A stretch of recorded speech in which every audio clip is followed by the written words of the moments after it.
এই আবৃত্তিটি শুনুন। রবীন্দ্রনাথ ঠাকুরের প্রশ্ন, মা গো আমায় ছুটি দিতে বল, সকাল থেকে পড়েছি যে মেলা, এখন আমি তোমার ঘরে বসে করব শুধু পড়া পড়া খেলা।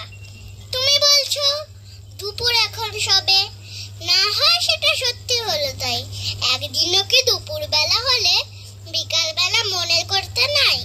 আমি তো বেশ ভাবতে পারি মনে, সূর্য ডুবে গেল মাঠের শেষে, বাগদি বুড়ি চুবড়ি ভরে নিয়ে শাক তুলেছে পুকুর ধারে এসে, আধার হলো মাদার গাছের তলা, কালি হয়ে এলো দিঘির জল, হাটের থেকে এলো সবাই ফিরে, মাঠের থেকে এলো চাষির দল।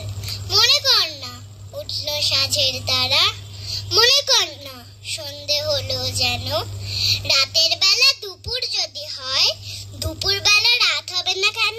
নমস্কার।